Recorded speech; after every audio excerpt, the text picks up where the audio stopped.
hasn't been in a relationship we know is bad for us, but one we just can't quit. For many people, it's like that with sugar. Breaking up is hard to do. People generally know that sugar isn't good, but they don't appreciate how powerfully negative it really is, says Donald Hensrud, medical director of the Mayo Clinic Healthy Living Program. If you look at all the things in our diet we can change, pulling away from refined or added sugar will do more good than anything else. Nutritional experts don't suggest that you abandon the sugar that occurs naturally in fresh and frozen fruit. Rather, they're talking about the stuff that you add to cookie dough or sprinkle onto your morning oatmeal. Sugar has many forms: high fructose corn syrup, maltose, dextrose, maple syrup, brown sugar, molasses, raw sugar and honey, among others, but it's still sugar. Manufacturers put it in countless processed foods, including soda, packaged cereals, ice cream, pastries, candy, flavored yogurt, granola bars and dried fruits. It's also added to such products as salad dressings, ketchup and pasta sauces. Eating too much sugar contributes to numerous health problems, including weight gain, type 2 diabetes, dental caries, metabolic syndrome and heart disease, and even indirectly to cancer because of certain cancers' relationship to obesity. It also can keep you from consuming healthier things.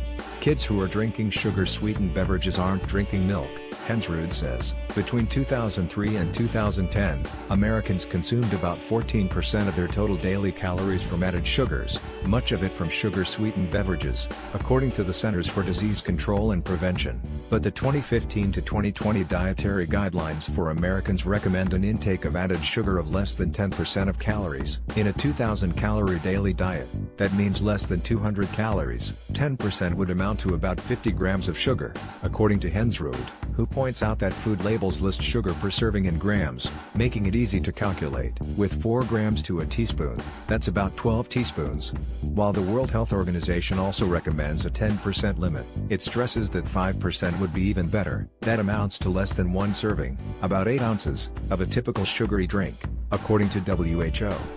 The lower the number, the better, Hensrud says. Over the past 30 years, American adults' consumption of sugar increased by more than 30%, from 228 calories a day to 300, according to a study released last year. This is equivalent to eating an additional 15 pounds of sugar a year, Hensrud says. For many years, saturated and trans fats were regarded as the big dietary villains. While some fats are unhealthy, experts now believe it is wiser to focus on cutting back sugar than on pairing fats.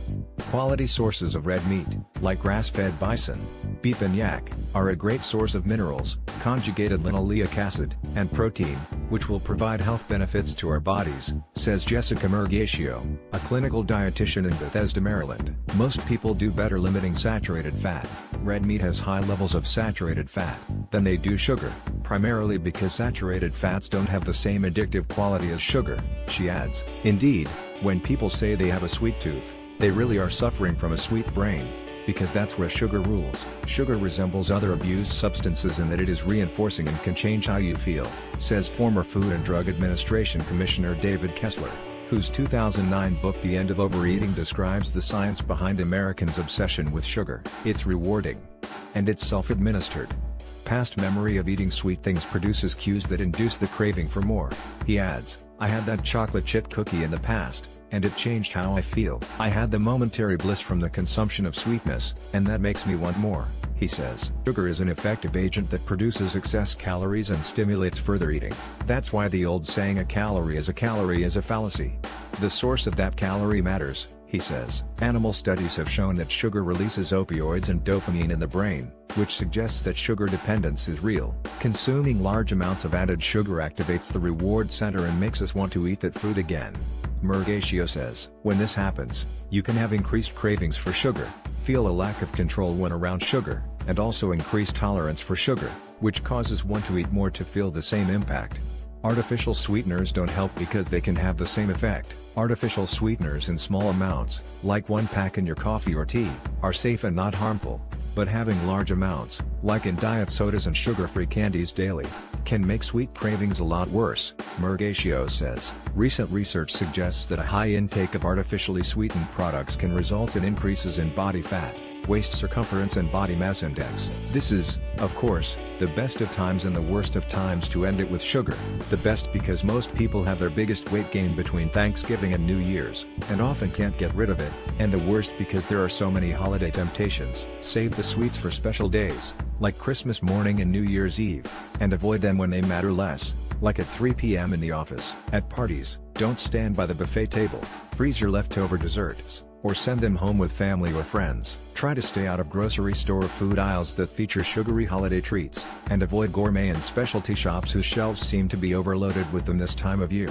As for the remainder of the year, read the labels on your unopened processed foods. If they have high levels of added sugar per serving, several grams, for example, return them to the store. Use the store credit to buy fresh fruit. If you drink fruit juice, dilute it with unflavored club soda or seltzer. Gradually reduce the amount of sugar you put in your coffee and tea. You'll get used to it. Make your own salad dressing. If you think you can stop with just one small piece of chocolate, great, but stick to the dark variety, which has less sugar than milk chocolate, and has some health benefits of its own. Restaurant eating can be tough. Put olive oil and vinegar on your salad, and have grilled chicken or fish, no sauces.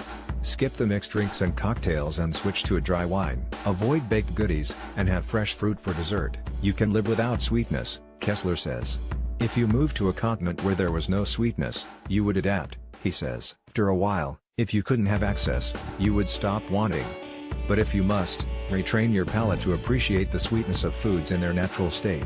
Fresh fruit is sugar, but it also has water, fiber and other nutrients. The average candy bar has 270 calories. A small piece of fruit has about 60. You can eat an apple, an orange, a pear and a peach and get fewer calories than in that one candy bar. You can end a toxic relationship. Sugar does have a powerful hold on us, but there are ways to separate gently, Hensrud says. If you can't totally break up with sugar, consider finding a new partner in fruit.